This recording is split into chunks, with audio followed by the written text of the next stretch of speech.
بسم اللہ الرحمن الرحیم نحمده ونصلی علی رسوله الکریم اما بعد. معزز سامعین، اللہ رب العزت نے مجھے اور آپ کو مذہب اسلام کی شکل میں زندگی جینے کا، زندگی کے ہر گوشے کا، ہر میدان کا ایک دستور العمل، ایک کانسٹیٹیوشن، طریقہ عنایت فرمایا ہے. وہ بڑا جامع ہے. اس میں ہماری ہر ضرورت پیدا ہونے سے لے کر مرنے اور مرنے کے بعد تک کے تمام حالات اور اس کی ہدایات کا پورا ذکر موجود ہے. چنانچہ اسلام نے انسان کا اکرام اور اس کو دنیا اور آخرت کے میدان میں باعزت بنانے کے لیے جو ہدایات اور رہبری گائیڈ لائنز دی ہیں، ان میں ایک ہدایت یہ بھی ہے کہ بچے کے پیدا ہونے کے بعد اس کے لیے اچھا نام تجویز کیا جائے، اس کا اچھا نام رکھا جائے. عمدہ اور بہتر ناموں کی نشاندہی کی گئی ہے. قیامت کے دن ہم سب کو اپنے اور اپنے باپ دادوں وغیرہ کے ناموں سے پکارا جائے گا. اچھے نام رکھے جائیں تاکہ کل قیامت کے دن ناموں کے برے ہونے کی بنا پر جگ ہنسائی اور ذلت نہ ہو. اور یہ بھی مجرب بات ہے کہ نام کا اثر انسان کی ذات پر پڑتا ہے. چنانچہ حضور پاک علیہ الصلاۃ والسلام نے ارشاد فرمایا کہ بلا شبہ تم قیامت کے دن اپنے اور اپنے باپ دادا کے ناموں سے پکارے جاؤ گے تو تم اپنے نام اچھے رکھا کرو. قیامت کے دن لوگوں کو پکارا جانا یہ حساب کتاب اور جنت و جہنم کے فیصلے کے لیے ہوگا. اللہ تعالیٰ فرماتے ہیں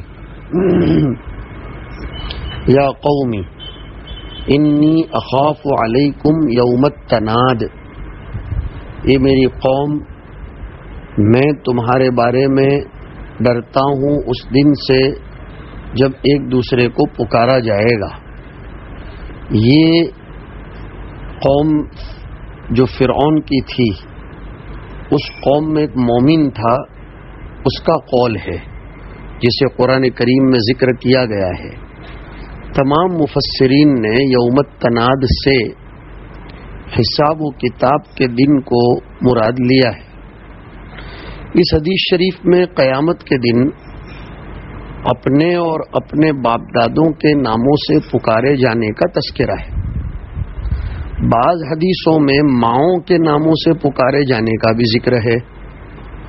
قیامت کے دن پکار چونکہ چند مرتبہ ہوگی، سو مینی ٹائمز، اس لیے ممکن ہے کہ کسی وقت باپ کے ناموں سے پکارا جائے اور کسی وقت ماں کے ناموں سے، یا بعضوں کو باپ کے نام سے، بعضوں کو ماں کے نام سے. اور بعض محدثین نے بڑی اچھی توجیہ کی ہے کہ جو اولاد الزنا ہوگی ان کی ستاری کے لیے، ان کی عزت کو باقی رکھنے کے لیے ان کو ماں کے نام سے پکارا جائے گا. اور اس میں حضرت عیسیٰ علیہ الصلاۃ والسلام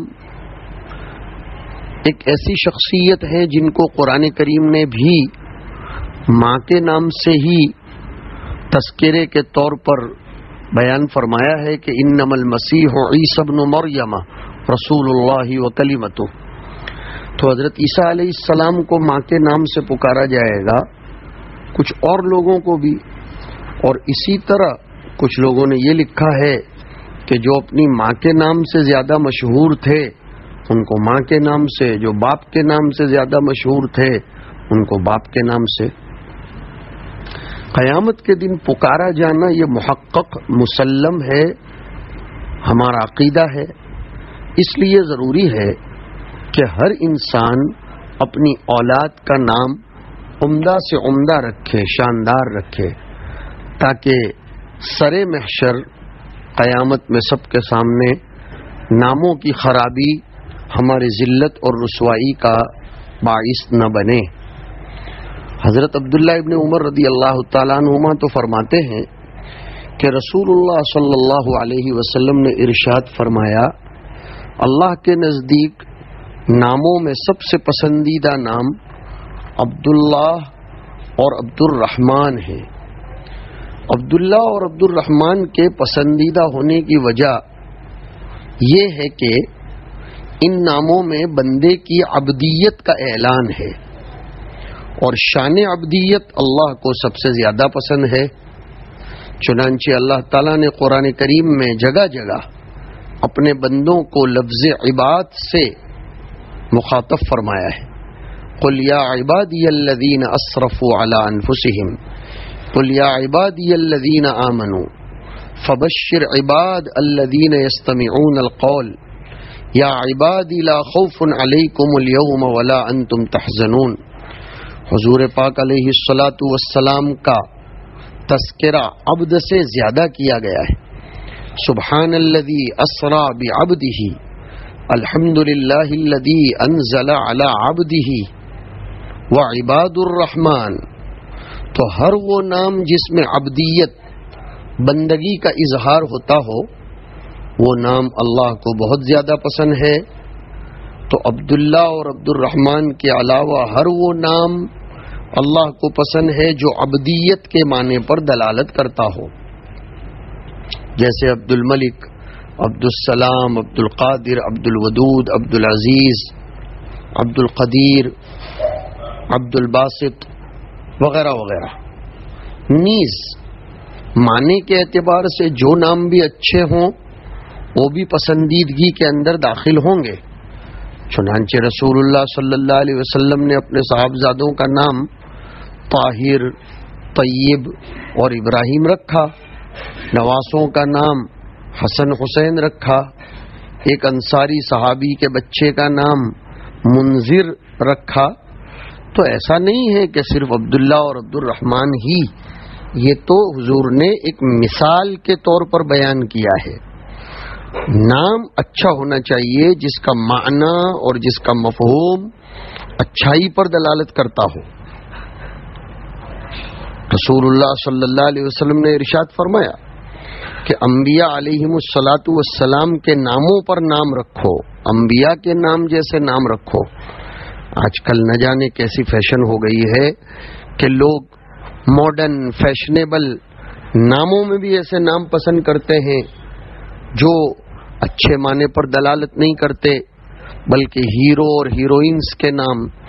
اور ہم نے دیکھا یورپین ممالک میں آج کل کی نئی نسل کو کہ وہ ایسے نام پسند کرتے ہیں جس میں خالص مسلمان ہونے کا شائبہ بھی نہ آتا ہو، بلکہ مشترک نام جو عیسائیوں کے نام بھی رکھے جاتے ہوں وہ اپنے لیے پسند کرتے ہیں۔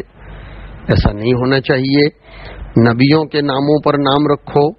حدیث میں اور یہ آیا کہ اللہ کے نزدیک سب سے عمدہ نام عبداللہ اور عبد الرحمن ہیں، اور ناموں میں سب سے زیادہ سچا نام حضور فرماتے ہیں حارث اور حمام ہے، سب سے زیادہ برا نام حرب اور مرہ ہے۔ کیا مطلب؟ تمام نبیوں کے نام اللہ کے نزدیک پسندیدہ ناموں میں سے ہے، اس لیے حضور نے نبیوں کے ناموں پر نام رکھنے کا حکم دیا ہے۔ ہمارے پہلے کے بوڑھے ایسے ہی نام رکھتے تھے، وہ بیچارے معنی جانتے بھی نہیں تھے، اس زمانے میں انٹرنیٹ نہیں تھا، ڈکشنریاں اتنی زیادہ ظہور میں نہیں آئی تھیں، لیکن بس برکت لیتے تھے، ابراہیم، اسماعیل، ولی، آدم، یعقوب، ماشاءاللہ۔ اور ایک نسبت کے طور پر وہ اچھے نام رکھتے تھے، تو ان بوڑھوں میں صفائی قلب، انبیاء جیسی سخاوتیں، انبیاء جیسے اخلاق بھی ہوتے تھے، نیک فالی بھی وہ لیتے تھے۔ انبیاء علیہم الصلاۃ والسلام اللہ کے محبوب اور برگزیدہ بندے ہیں۔ نبیوں کے ناموں میں احمد اور محمد کی محبوبیت اور پسندیدگی چونکہ سب سے زیادہ ہے، اس لیے احمد اور محمد نام اور زیادہ بہتر ہے۔ ہمارے مسلمانوں میں ماشاءاللہ پرانے زمانے میں آج سے تقریباً 15-20 سال پہلے تک نام جو رکھو ساتھ میں محمد جوڑتے تھے تاکہ نسبت کا اور نام کا ایک اثر پڑے، لیکن اب کے جوڑے کپلز یہ ایک مصیبت ڈھا رہے ہیں کہ بچے پیدا ہونے سے پہلے خود ہی طے کر لیتے ہیں نام، بڑوں سے پوچھتے نہیں، علماء کرام سے اس سلسلے میں مشورے نہیں لیتے۔ صحابہ تو نام بھی حضور سے رکھواتے تھے، اور ہمارے پہلے بوڑھے نام ہو، تحنیک ہو، اذان ہو، یہ سب بزرگوں سے کرواتے تھے۔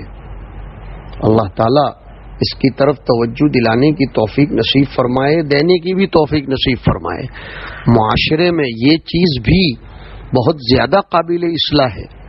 بہت سے لوگ تو ہم سے پوچھتے ہیں کہ ایسا نام بتائیے جو آج تک کسی نے نہ رکھا ہو مطلب ارے بھائی یہ کوئی بات ہے کہ آج تک کسی نے نہ رکھا ہو؟ ایسا نام بتائیے جو ہمارے خاندان میں کسی کا نہ ہو۔ ہم تو کبھی کبھی کہہ دیتے رکھو فرعون، نمرود، قارون، شداد، عجیب قسم کے لوگ ہوتے ہیں۔ یہ بھی غلط بات ہے جو معاشرے میں چل رہی ہے کہ دادا کا نام ہو تو اب پوتا نہیں رکھ سکتا، خاندان میں ایک کسی کا نام ہو تو دوسرا نہیں رکھ سکتا۔ نہیں، رکھا جا سکتا ہے، بلکہ رشتہ داروں میں جو مرحوم ہو گئے ان کے نام اور رکھو، نو مولود اور پیدا ہونے والوں کے، تاکہ ان کے نام زندہ رہیں، ان کی یاد زندہ رہے۔ تو نام اچھے رکھنے چاہیے۔ حضور نے اس حدیث میں جو فرمایا کہ حارث اور حمام، اس لیے حضور نے ان دونوں کو سب سے زیادہ سچا نام بتلایا کہ حارث کا معنی ہے کاسب، کمانے والا، اور ہر انسان کسب و عمل میں مشغول ہوا کرتا ہے، اور حمام مبالغے کا صیغہ ہے، پختہ ارادہ کرنے والا، اور ہر انسان ارادہ کرنے والا تو ہوتا ہی ہے، لہذا یہ سب سے سچا اور اچھا نام ہو گیا۔ اس کے مقابلے میں عرب لوگ نام رکھتے تھے حرب اور مرہ۔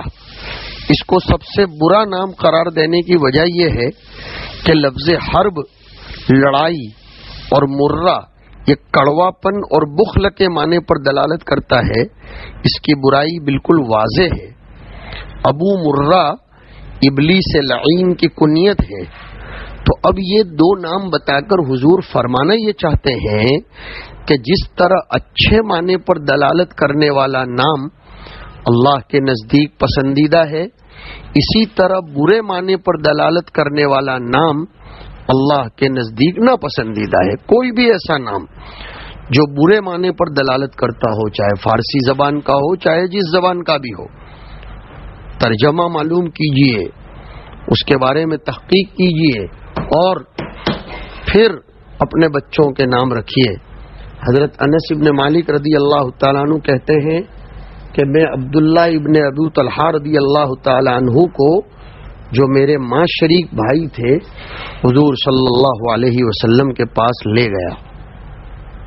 جب وہ پیدا ہوئے اس وقت حضور صلی اللہ علیہ وسلم چوغا پہنے ہوئے اپنے اونٹ کو دوا لگا رہے تھے۔ حضور نے پوچھا کہ تم یہ چھوٹے بچے کو لے کر آئے ہو، تمہارے پاس کھجور ہے؟ میں نے یس کہا کہ جی ہاں، اور چند کھجوریں حضور کے حوالے کر دیں۔ حضور نے ان کو منہ میں ڈال کر چبایا، پھر بچے کا منہ کھول کر چبائی ہوئی کھجور کو بچے کے منہ میں ڈال دیا، تو بچہ زبان کو چلانے لگا، چاٹنے لگا، ہونٹ کو چاٹنے لگا۔ اس پر حضور صلی اللہ علیہ وسلم نے فرمایا، انصار کی محبوب چیز کھجور ہے، اور اس بچے کا نام عبداللہ رکھا۔ یہ عبداللہ ابن ابو طلحہ حضرت انس کے ماں شریک بھائی ہیں۔ اس میں آپ دیکھیے حضور نے نام عبداللہ رکھا اور تحنیک کر دی۔ تحنیک رسول اللہ صلی اللہ علیہ وسلم کی معرفت اور صحبت کے نتیجے میں صحابہ کو آپ کے ساتھ عقیدت کا تعلق تھا۔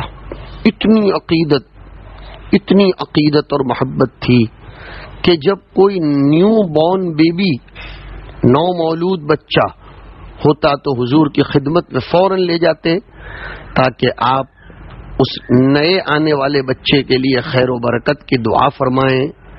کھجور یا ایسی ہی کوئی چیز چبا کر بچے کے تالو پر مل دیں اور اپنا لعاب دہن اس کے منہ میں ڈال دیں جو خیر و برکت کا باعث ہو.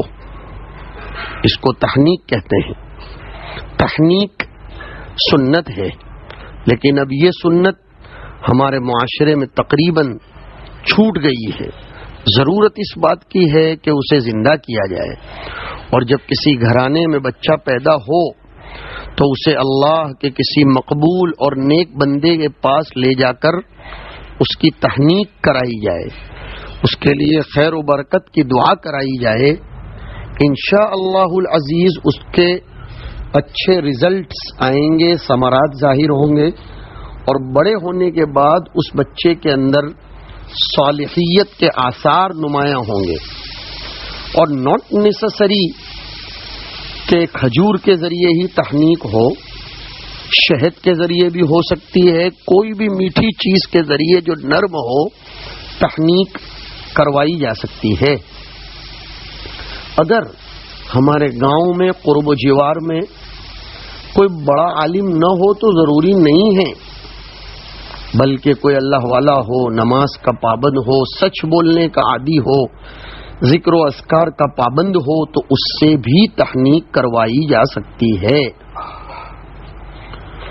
اس حدیث میں ایک لفظ یہ بھی آیا ہے جس کی طرف توجہ دلاتا چلوں کہ حضور چوغا پہن کر اپنے اونٹ کی صفائی کر رہے تھے. اس سے پتہ چلا کہ اپنا کام خود سے کرنے میں عار محسوس نہیں کرنا چاہیے. ایسی دادا گیری نہیں کرنے کی کہ ہم مرد ہیں ہم کیوں کام کریں. ایک عجیب ذہن چل پڑا ہے، نعوذ باللہ. مردانگی کا نشہ سوار رہتا ہے کہ گھر کے کسی بھی کام میں ہاتھ بٹانا نہیں چاہتے، گھر کے کسی بھی کام کو خود سے کرنا نہیں چاہتے ہیں. حدیث شریف میں حضور پاک علیہ الصلاۃ والسلام کے باب میں آیا کہ اللہ کے رسول علیہ الصلاۃ والسلام خود کھجور اس کو چٹا رہے ہیں، اور دوسرا یہ آیا کہ اس اونٹ کو صاف کر رہے ہیں. تو اپنا کام خود سے کرنے میں عار محسوس نہیں کرنا چاہیے، بلکہ اسے باعث سعادت سمجھنا چاہیے. روایتوں میں ایک جگہ یہ بھی آتا ہے کہ اونٹ کے جسم پر حضور قطران مل رہے تھے، دوا لگا رہے تھے. اور بعض روایتوں میں آیا کہ حضور اپنے اونٹ کو چارہ کھلا رہے تھے. اور پھر جب اس بچے نے کھجور کو چاٹنا شروع کیا تو حضور نے مزے لے کر فرمایا کہ انصار کی محبوب چیز کھجور ہے، اس لیے کہ انصار مدینہ منورہ میں رہتے تھے، کھجور کی کھیتی کرتے تھے، اور ان کی گھٹیوں میں اور خون میں کھجور پڑا ہوا تھا. ایک ایک بیٹھک میں ابھی بھی مدینہ کے انصار 2-3 کلو کھجور کھا لیتے ہیں. یہ حضور اکرم صلی اللہ علیہ وسلم نے فرمایا حب الانصار التمر. بہرحال اصل بات یہ تھی کہ حضور اکرم صلی اللہ علیہ وسلم نے اس بچے کا نام عبداللہ رکھا. اور اس سے یہ بھی پتہ چلتا ہے کہ وہ لوگ اپنے نئے پیدا ہونے والے بچوں کو حضور کی خدمت میں لے جاتے تھے، نام رکھواتے تھے، دعائیں کرواتے تھے. نام کے باب میں حضور اتنا احتیاط برتتے تھے کہ اگر کسی نے غلط نام رکھ دیا ہے تو حضور اس کا نام بدل دیتے تھے. چنانچہ حضرت عبداللہ ابن عمر رضی اللہ تعالی عنہما کی روایت آئی کہ حضور نے ایک عورت کا نام عاصیہ تھا، عین الف صاد یا اور گولتا، اس کا نام بدل کر جمیلہ رکھ دیا. عاصیہ مطلب نافرمان. اس معنی کے اندر بدفعلی پائی جاتی ہے، یعنی ہم ایسے ہیں کہ ہم کسی کے نہیں سنتے. حضور نے اسے پسند نہیں فرمایا، اسے بدل کر جمیلہ کر دیا، اس لیے کہ جمیلہ کا معنی نیکی اور صفت احسان کے ساتھ متصف ہونے کے ہیں، اور اس میں نیک فالی بھی پائی جاتی ہے. عاصیہ جن کا نام بدل کر آپ نے جمیلہ رکھ دیا تھا وہ حضرت عمر کی بیٹی تھی. اصل میں اہل عرب اپنے عجز اور انکسار کو ظاہر کرنے کے لیے بھی کبھی کبھی عاصیہ نام رکھا کرتے تھے کہ بھائی ہم تو نافرمان ہیں، ہم سے اللہ کی اتنی سب فرما برداری کہاں ہوتی ہے۔ اور بہت سے لوگ تکبر کی بنا پر بھی رکھتے تھے کہ ہم کسی کی نہیں سنیں گے، ہم کسی کی مانیں گے ہی نہیں۔ دونوں چیزیں حضور نے پسند نہیں فرمائی۔ اسی سے ہمارے بزرگوں نے ایک بات لکھی ہے، بہت اچھی بات ہے، توجہ دے کر سنیں، کہ بطور عجز و انکسار کے اپنے آپ کو آثم، عاصی، بندے نافرمان وغیرہ لکھنا درست نہیں ہے۔ اتنی بھی تواضع کا اظہار نہ کیا جائے جو حقیقت کے خلاف ہو۔ ایک نام آسیہ آتا ہے حمزہ اور چھوٹی سین سے، وہ مراد نہیں ہے، وہ تو درست ہے، اس لیے کہ آسیہ کا معنی غم زدہ کے ہیں، اور کوئی بھی انسان غم سے خالی تو ہوتا نہیں ہے، اس لیے یہ نام رکھنے میں کوئی حرج نہیں ہے لفظ حمزہ اور سین سے۔ ناموں کے بارے میں ایک روایت یہ بھی ملتی ہے کہ حضرت زینب بنت ابی سلمہ نے محمد ابن عمرو سے پوچھا کہ تم نے اپنی بیٹی کا کیا نام رکھا ہے؟ انہوں نے جواب دیا کہ برہ۔ تو حضرت زینب نے فرمایا کہ رسول اللہ صلی اللہ علیہ وسلم نے اس نام کے رکھنے سے منع فرمایا ہے۔ میرا نام برہ رکھا گیا تھا تو حضور نے فرمایا اپنے نفسوں کو، اپنی ذات کو خود پاک قرار نہ دو، برتن یعنی نیک، وبرم بوالدتی وغیرہ، تو خود ہی اپنی ذات کو اور اپنے نفس کو پاک قرار مت دو۔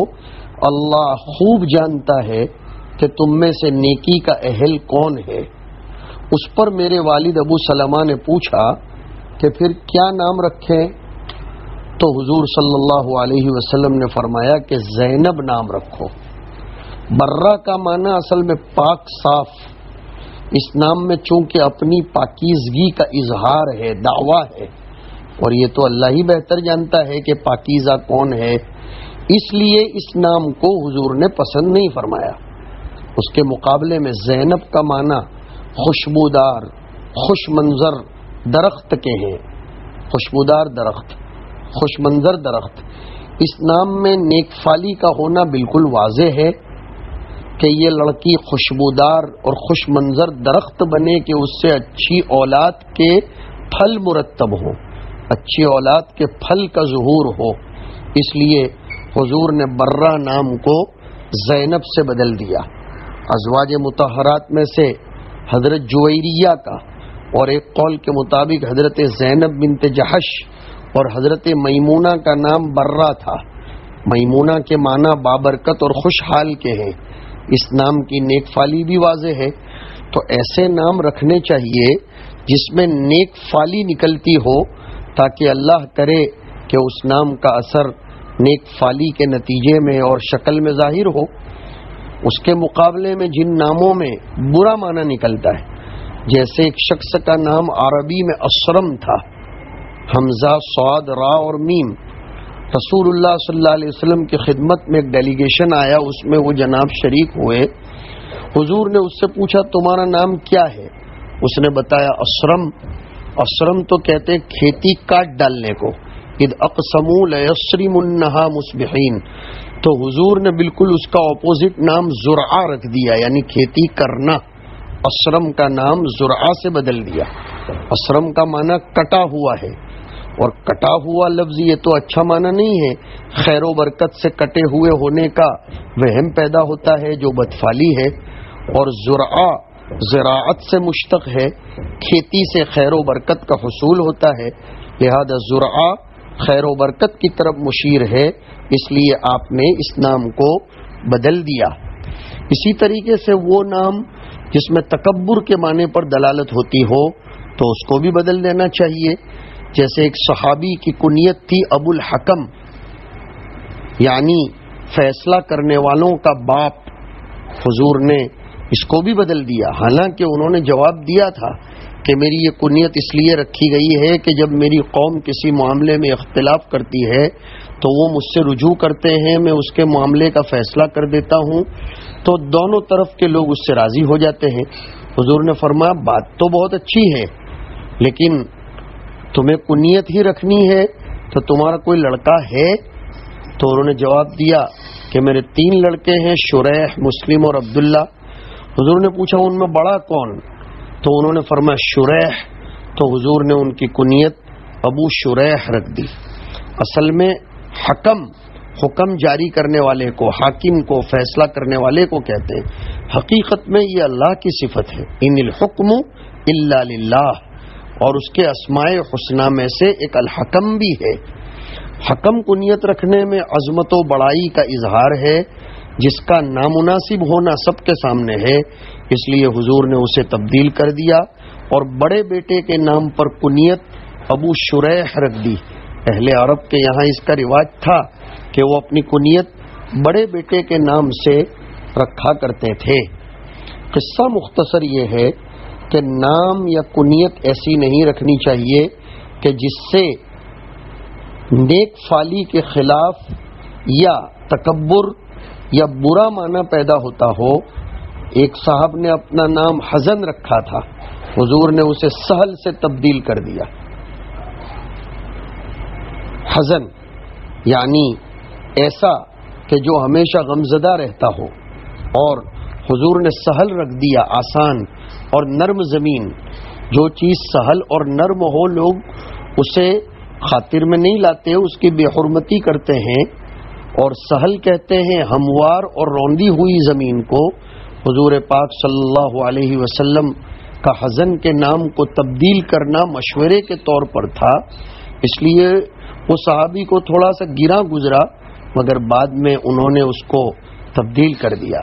تو حضور نے یہ عاص، عصیان اور اسی طریقے سے عزیز اور عطلہ، بعض لوگوں نے شیطان، حکم، غراب اور شہاب، آگ کا شعلہ، شہاب کا معنی ٹوٹا ہوا ستارہ، حضور نے اس کو ہشام سے بدل دیا۔ ہشام کے معنی سخاوت اور بخشش کے ہیں، اس میں نیک فالی ہے، اور شہاب میں بدفالی ہے کہ وہ آگ کا انگارہ بن کر رہے گا، ہر ایک سے لڑتا رہے گا، گرم دماغ رہے گا۔ تو یہ تو میں نے عرب کے نام سنائے، مطلب یہ ہے کہ کئی ناموں کی تبدیلی حضور اکرم صلی اللہ علیہ وسلم سے کرنا ثابت ہے۔ برے ناموں کو اچھے ناموں سے تبدیل کر دیا تاکہ بد فالی سے بچا جا سکے، نیک فالی حاصل کی جا سکے، برے ناموں کے خراب اثرات سے محفوظ رہا جا سکے، اور اچھے ناموں کے عمدہ اثرات کو حاصل کیا جا سکے۔ حضور کے طرز عمل سے یہ بات معلوم ہوئی کہ ناموں کی اچھائی کا لحاظ جس طرح انسانوں میں ہوتا ہے، اسی طرح قبائل اور جگہوں میں بھی ہونا چاہیے۔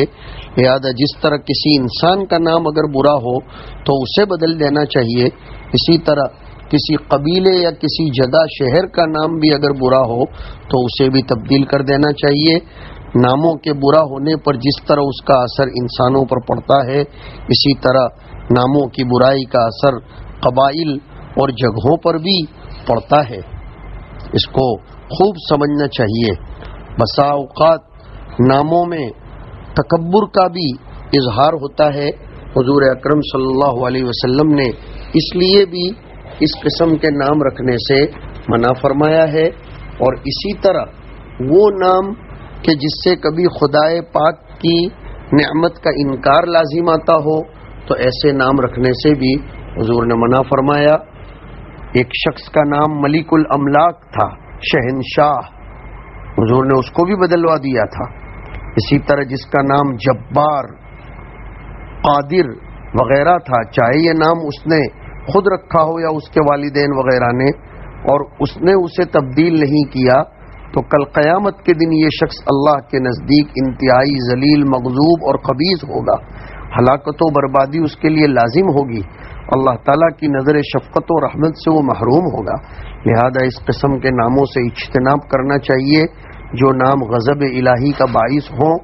وہ تمام نام جو اللہ کی صفات کے ساتھ خاص ہیں، کسی انسان کے لیے ان کا رکھنا خدا کے غضب کا باعث شرک فی الذات نہیں، ویسے شرک فی الاسماء بھی نہیں ہونا چاہیے۔ اس لیے کہ صفات باری تعالیٰ میں شرکت یہ گوارا نہیں ہے، اور اللہ کے جتنے نام ہیں لفظ اللہ کے علاوہ وہ سب صفاتی ہیں۔ اسی طرح اس مسئلے کے ضمن میں یہ بھی سامنے ہونا چاہیے کہ ہمارے ہندوستان میں نام بگاڑ کر رکھے جاتے ہیں، نام بڑے اچھے ہوتے ہیں لیکن پکارا جاتا ہے بگاڑ کر، یہ بھی غلط ہے۔ اگر عبد الباسط نام ہے تو باسط نہ بولنا چاہیے، عبد الباسط بولو۔ عبد الرحمن ہے تو رحمان بھائی نہیں، عبد الرحمن بولو، تاکہ اللہ کے رسول صلی اللہ علیہ وسلم کی پسندیدگی والے لفظ کا اپنی زبان سے اظہار بھی ہو جائے۔ نام جتنا اچھا ہو اتنا اثر پڑے گا۔ محمد اگر نام کے ساتھ لگا ہے تو اس کے ذریعے بھی پکارنا چاہیے، ادھورا نام کاٹ کر نہیں بولنا چاہیے۔ بچپن سے جیسی عادت ڈالیں گے ویسا نام ہوگا۔ ساتھ میں یہ بھی بتاتے چلیں، دیہاتی عورتوں کی زبان پر عام طور پر عربی کے مشکل نام چڑھ نہیں پاتے، چل نہیں پاتے، لہذا بہت سے ہمارے آج کل کے نئے فضلاء کو، کچھ نئے علماء کو ایک شوق جاگتا ہے کہ ہم خالص عربوں کے نام دیہاتوں میں رکھیں، جبکہ دیہات والی عورتیں بیچاری عربی زبان یا عرب کی نوک و پلک سے واقف نہیں ہوتی، وہ پھر نام بگاڑ دیتی ہیں یا معاملہ اور گڑبڑ ہو جاتا ہے۔ فیشن مد نظر نہ ہو، سہولت مقصود ہو اور اس کا اثر مقصود ہو۔ سب سے اچھی وہ حدیث ہے جس میں فرمایا کہ نبیوں کے نام رکھو، اور ہم مشورہ دیں گے صحابہ کرام میں سے جو ہمارے کبار صحابہ ہیں ان کے نام رکھو۔ اللہ تعالی ہمیں اس پہلو کی طرف بھی توجہ دلانے کی، دینے کی توفیق نصیب فرمائے۔ وصلی اللہ علی النبی الکریم۔